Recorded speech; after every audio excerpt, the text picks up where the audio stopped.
Habari leo magazetini. Today in media. Aujourd'hui dans les médias. Uyu munsi mu itangazamakuru.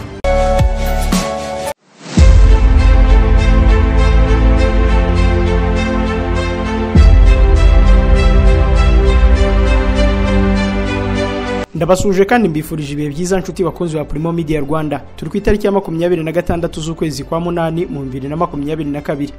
Ni umwanya wa gahunda igaruka ku makuru y'ingenzi yavuzwe mu binyamakuru n'ibitangazamakuru byo hirya no hino ku isi kuri uyu munsi.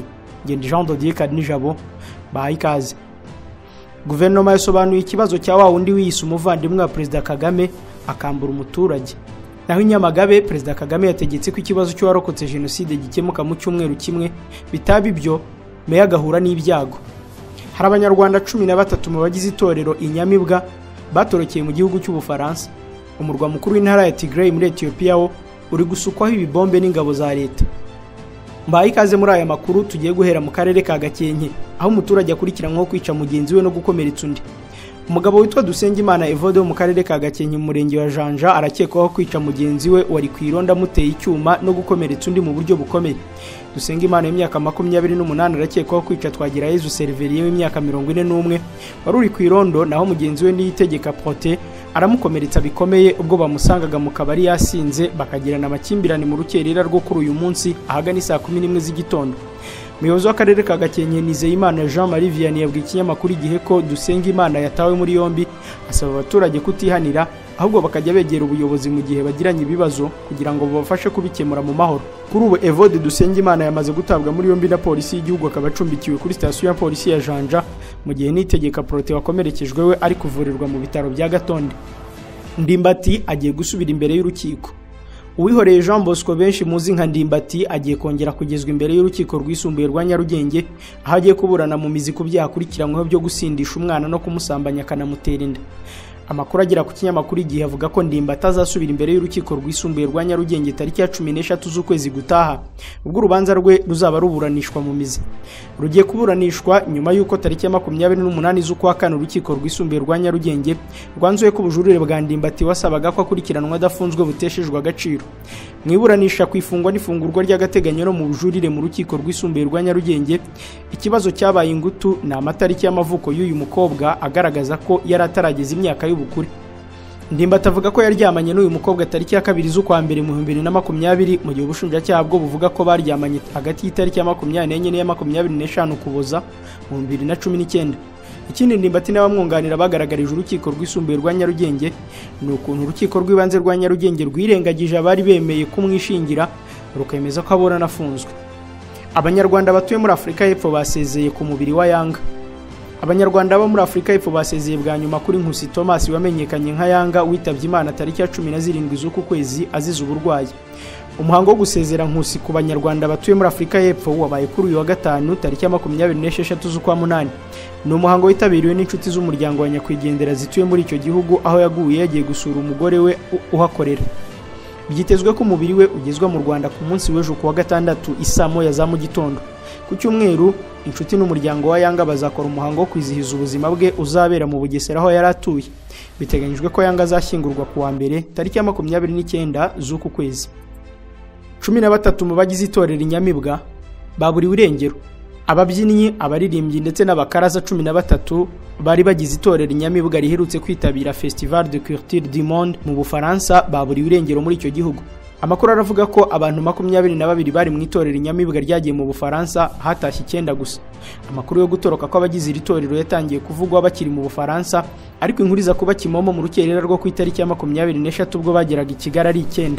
Umwe mu bajyanye n'iri torero yahamije ko abantu bagiye batoroka umunsi ku wundi kugeza ubwo abatashye Kigali ari 9 gusa.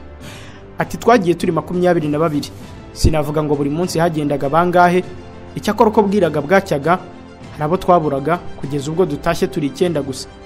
Itorero Inyamibwa ryerekeje mu Bufaransa mu ijoro ryo ku itariki ya 28 z'ukwezi kwa gatandatu, rimarayo hafi amezi 2. Ryageze i Kigali mu rukerera rwo ku itariki ya 23 z'uku kwa munani. Uwatanze amakuru avuga ko bategereje ko iminsi ya visa bahawe irangira kuko ari amezi 3 ngo bamenye niba koko bagenzi babo batazagaruka.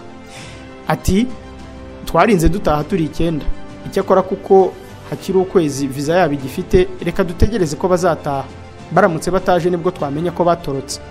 Iri torero ryanagiyemo barimo Miss Umuratwa Anita witabiriye irushanwa rya Miss Rwanda 2022 ntabashe kwegukana ikamba, icyakora akaza kwegukana ikamba rya Miss Supranational mu 2021. Ibarizwamo kandi Teta Ndanga Nicole wegukanye ikamba rya Miss Heritage mu 2022. Nyamagabe, Perezida Kagame yategetse ko ikibazo cy'uwarokotse jenoside gikemuka mu cyumweru kimwe gusa. Ikinyamakuru Bwiza cyanditse ko Perezida w'u Rwanda Paul Kagame yategetse abayobozi gukemura mu cyumweru kimwe ikibazo cy'umuturage wo mu karere ka Nyanza warokotse jenoside yakorewe abatutsi, batabikora bakazahura n'ibyago. Ni mu gihe yaganiraga n'abaturage mu karere ka Nyamagabe uyu munsi, akaba ari umunsi wa kabiri w'uruzinduko rwe mu ntara y'Amajyepfo ashyira uburengerazuba bw'u Rwanda, rwabimburiwe n'urwo yagiriye mu karere ka Ruhango. Uyu mugore utivuza amazina yasobanuye ko abari bagize umuryango yashatsemo biciwe muri jenoside yakorewe abatutsi n'umugabo we Niyonsaba Eugene akicwa, ariko bakaba bari barasezeranye imbere y'amategeko. Uyu ngo yasigaranye abana babiri n'umuvandimwe w'umugabo we. Uyu muvandimwe w'umugabo we ngo yafashe isambu bari bafite ayiha leta yubakamo gereza ya Nyanza, ariko amafaranga yahawe ingurane yose arayikubira, uyu muryango usigara mu bukene. Ati yafashe isambu haje yimura ry'abaturage muri Nyanza ayiha leta niyo iyikoreramo gereza ya Nyanza. Ubu tubayeho nabije n'abana banjye, ariko uwo mugabo wacu bamuhaye amafaranga y'ingurane y'iyo sambu yarayari arayafite, ntacyo yampaye. Tumerewe nabi nyakubahwa Perezida wa Repubulika, nkaba nagira ngo ube waturenganura njyewe n'abana banjye. Uyu mugore yabwiye umukuru w'igihugu ko yageze mu nzego zose akurikirana ikibazo cye n'abana be, guhera ku rw'umudugudu kugera ku rukiko rwisumbuye Nyamirambo mu karere ka Nyarugenge, atsinduye umugabo witwa Musabyimana Emmanuel mu rubanza, ariko ntiyahuye umuryango ingurane. Perezida Kagame yabajije meya w'akarere ka Nyanza Erasme Ntazindi icyo yakoze kuri iki kibazo, asubiza ko imitungo ya Musabyimana yashakishijwe kugira ngo ivanwemo amafaranga yo guha umuryango, ariko habura umutungo n'umwe umwanditseho. Umukuru w'igihugu yabajije meya Ntazinda niba Musabyimana we ahari, yamusubije ko ahari kandi atuye mu karere ka Gasabo, maze avuga ko uyu mugabo yakabaye afunzwe. Ati yarakwiye kuba ari muri prison, arakora iki? Ubwo arahari, nawe meya urahari, ubwo byarangiriye aho. Perezida Kagame yabajije abayobozi niba usibye gukurikirana Musabyimana uyu muryango hari ukuntu wafashwa, maze guverineri w'intara y'Amajyepfo Alice Kayitesi asubiza ko wahabwa ubufasha burimo kuwubakira inzu yo kubamo. Umukuru w'igihugu yahise ategeka aba bayobozi gukemura ibi bibazo by'uyu muryango mu cyumweru kimwe gusa, abamenyesha ko azakurikirana niba bagikemuye. Ati hagira umuntu unkurikiranira, mu cyumweru kimwe ndaza kubaza ibyuriye uvuga kuriya, niba mutaragikemura muraza kugira ibyago. Uruzinduko rwa Perezida Kagame rurakomereza mu karere ka Nyamasheke ndetse na ka Karongi. Guverinoma yasobanuye ikibazo cy'umuturage na Mutangana wiswe umuvandimwe wa Perezida Kagame. Guverinoma y'u Rwanda yasobanuye imiterere y'ikibazo cy'umutungo umuturage wo mu murenge wa Ruhango, akarere ka Ruhango witwa Ribera Kurora Adolphe yavuze ko afitanye na Mutangana Eugene ushinzwe kubungabunga urusobe rw'ibinyabuzima mu rwego rw'igihugu rw'iterambere RDB. Ribera Kurora yabwiye Perezida Kagame wari wasuye akarere ka Ruhango ko Mutangana yatwaye inzu n'ikibanza iherereyemo bya nyina biherereye mu murenge wa Kanombe mu karere ka Kicukiro, kandi ngo yumva abayobozi bavuga ko uyu muyobozi ari umuvandimwe w'umukuru w'igihugu. Ribera Kurora yagize ati hari umuntu hano mu Rwanda ukomeye cyane witwa Mutangana Eugene ukora muri RDB, yanyuze ku mutungo w'iwacu i Kanombe, umutungo wanditse kuri mama arangije yagiye gusura Lieutenant Colonel Kananga, avuga ko uwo mutungo agiye kuwutwara. Retired Kananga mubwira ko uwo mutungo ufite ba nyirawo hari umwana w'umusore unawukurikirana. Nyakubahwa Perezida wa Repubulika, abayobozi bambwira ko ngo ari umuvandimwe wawe. Umukuru w'igihugu yahise abaza uyu muturage ati twaba tugira icyo dupfana cyangwa hari icyo apfana n'undi uwo ari we wese, yaraje gusabona umutungo hati ndawujyanye. Ribera Kurora yasubije ko ari umuyobozi muri RDB ngo ariko yabigenje. Umukuru w'igihugu yavuze ko azabaririza amenye isano we na Mutangana bafitanye, uwo wita umuvandimwe we. Ati harya akora muri RDB? Ubwo nzajya kubaririza menye icyo dupfana, ntabwo muzi, ntabwo nzi icyo dupfana. Umuvugizi wa guverinoma y'u Rwanda Yolande Makoro uyu munsi yatangarije kuri Twitter ko ikibazo cya Ribera Kurora kiri mu byaganiriwemo mu kiganiro umukuru w'igihugu yaragiranye n'abavuga rikumvikana mu ntara y'Amajyepfo cyabereye mu karere ka Huye. Muri iki kiganiro Makoro asobanura ko byagaragaye ko umutungo uvugwa muri iki kibazo ari uw'umuntu uba muri Canada, kandi Ribera Kurora yemerewe kumuhagararira mu rwego rw'amategeko, ariko akaba atemerewe kubarwaho nka nyirawo keretse gusa kwerekana ibyangombwa. Ku mpamvu Mutangana avugwa muri uyu mutungo, Makoro yagize ati umutungo ufatwa nk'umutungo wasizwe mu 1994 ugurwa byemewe n'amategeko na Mutangana uwaje kugurishwa.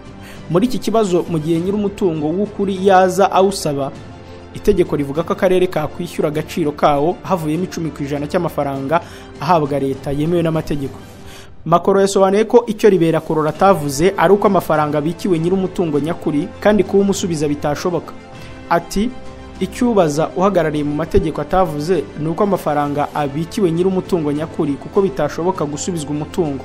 Amafaranga aguma kuri konti y'akarere kandi azahabwa nyirayo mu gihe yayasaba. Perezida Kagame yari yarabajije umugaba mukuru w'ingabo z'u Rwanda General Jean Bosco Kazura niba azi retired Lieutenant Colonel Kananga, amusubiza ko amuzi ndetse uyu musirikare mukuru asezeranye umukuru w'igihugu ko agiye gukurikirana iki kibazo akamenya ukuri kwacyo. Umuyoboke wa ADPR arahigishwa uruhindu akekwaho gusambanya umwana yayoboraga muri korali. Urwego rushinzwe kugenza ibyaha mu Rwanda ruri gushakisha uwitwa Gahamanyi Frederic ukekwaho icyaha cyo gusambanya umwana agahita acika. Amakuru igihe yamenye nuko Gahamanyi Frederic yamusambanyije mu kuboza kwa 2017. Icyo gihe umwana w'umukobwa yari afite imyaka 16 bibera mu mudugudu wa Rukurazo mu murenge wa Nyarusange y'akarere ka Muhanga. Bivugwa ko Gahamanyi yitwaje umwanya yari afite w'umukuru wa korali akamara igihe yimenyereza uwo mwana bicishije mu masengesho. Gahamanyi ngo yiyitaga se wo mu mwuka kuko bose basengeraga muri ADPR, ngo yamwizezaga ko azamufasha akamenya kuririmba no gusenga cyane. Amakuru akomeza avuga ko ajya kumusambanya yamujyanye gusengera ku musozi wa Mushubati, bageze mu ishyamba aramusambanya ndetse amutera inda babyarana umwana w'umukobwa.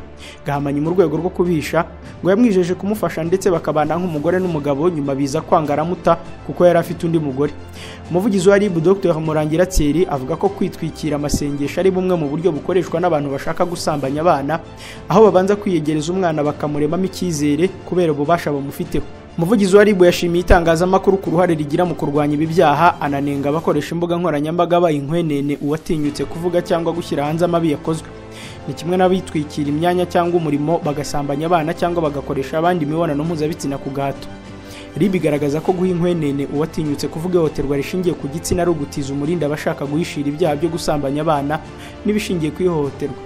Muri Repubulika ya Demokarasi ya Kongo, imirwano ya M23 n'ingabo za leta imaze gutuma hafi abantu 210 bakenera ubufasha. Ishami ry'umuryango w'abimbye rishinzwe ubutabazi ryatangaje ko abantu hafi 210 bakeneye ubufasha, abo bakaba barimo 170 bavuye mu byabo kubera imirwano hagati ya M23 n'ingabo za leta mu burasirazuba bwa Kongo. Hashize amezi 2 inyeshyamba za M23 zigenzura ibice bimwe bya teritwari ya Rucuru y'intara ya Kivu ya ruguru, harimo n'umujyi muto wa Bunagana uri ku mupaka bihana na Uganda. Mu minsi yavuba ishize imirwano ya hato na hato yiciwemo abarimo abasivile yakomeje kuba muri ako karere hagati y'ingabo za leta n'umutwe wa M23. Buri ruhande rushinja urundi kuyitangiza. Iri shami ry'umuryango w'abimbye rivuga ko guhunga gukomeye kw'abaturage kubera imirwano mu burasirazuba bwa Repubulika ya Demokarasi ya Kongo kwatumye abarenga 60 by'abahunze bajya kuba mu ngo z'abandi bantu. Iri shami rivuga kandi ko 40% by'abavuye mu byabo bo baba ku bigo rusange nk'insengero, amashuri, stade n'ahandi hakira abantu muri rusange. Iri shami rya Loni rivuga ko kuva mu ntangiriro z'uku kwezi kwa 8 abantu bagera ku 20 bavuye mu byabo mu gace ka Rubare no mu mujyi muto wa Rucuru kubera imirwano ya M23 n'ingabo za leta ya Kongo. Umurwa mukuru w'intara ya Tigray uri gusukwaho ibibombe n'ingabo za Ethiopia. Mekele, umurwa mukuru wa Tigray, intara ikomokamo inyeshyamba za TPLF zigometse ku butegetsi bwa Abiy Ahmed, minisitiri w'intebe wa Ethiopia, urimo urasukwaho ibisasu biremereye n'ingabo za leta ya Ethiopia. Umuvugizi w'inyeshyamba za TPLF ndetse n'ibinyamakuru byo mu ntara ya Tigray baravuga ko guhera ku munsi w'ejo tariki ya 25 indege z'intambara z'ingabo za Ethiopia zatangiye gusuka ibisasu biremereye mu murwa mukuru w'iyo ntara Mekele, ndetse ko bimaze guhitana abantu 4 barimo abana 2 mu gihe abagera ku 9 bamaze gukomereka bikabije. Kibrom Gebreselassie, umuyobozi mukuru w'ibitaro bizwi nka Ayed biherereye mu mujyi wa Mekele, nawe yemeje aya makuru, avuga ko guhera ku munsi w'ejo bamaze kwakira abantu bagera kuri 13, harimo 4 bitabye Imana barimo abana 2 n'abagera ku 9 bakomeretse bikabije bazize ibisasu by'ingabo za Ethiopia. Guverinoma ya Ethiopia yo ivuga ko itari kurasa ku baturage nk'uko ibishinjwa na TPLF, ahubwo ko iri kurasa hari ibirindiro n'ibikorwa bya gisirikare by'inyeshyamba yisabanzi b'amahoro bongeye kuyishoza y'intambara, ndetse ko ibi bitero bizakomeza. Irasaba abasivile kujya kure y'ahari ibikorwa bya gisirikare n'ibirindiro by'inyeshyamba za TPLF kugira ngo batagerwaho n'umuriro w'ingabo za Ethiopia. Kuva ku wa gatatu w'iki cyumweru bw'imirwano yongeraga kubura umuryango w'abibumbye, Leta Zunze za Amerika n'umuryango umwe w'uburayi basabye impande zihanganye guhagarika imirwano zikagana inzira y'ibiganiro kugira ngo aya makimbirane amaze amezi 21 abashe guhosha. Guhera tariki ya 23 z'uku kwezi nibwo imirwano hagati y'inyeshyamba za TPLF ziharanira kwigenga kw'intara ya Tigray n'ingabo za leta ya Ethiopia yongeye kubura ku mupaka uherereye mu majyepfo y'iyi ntara. hari hashize amezi 5 impande zombi zihagaritse imirwano mu rwego rwo gutanga agahenge kugira ngo imfashanyo z'ibiribwa zari zaraheze mu mayira zibashe kugera ku baturage bahunze uduce twarimo tuberamo imirwano. Aba baturage bakaba barimo bazahazwa n'inzara. Nshuti bakunzi ba Primo Media Rwanda, by'umwihariko abakundiye gahunda y'amakuru y'ingenzi abayavuzwe mu bitangazamakuru n'ibinyamakuru byo hirya no hino ku isi, nimunyemerere ayo uyu munsi tuyasoreza. Ngende Jean Dodier Karinijabo, ndabashimira kuba twari kumwe, ndabifuriza kugira amahoro y'Imana kandi mbasaba no gukomeza kureba n'izindi video ziri kuri uru rubuga. Habari leo magazetini. Today in media. Aujourd'hui dans les médias.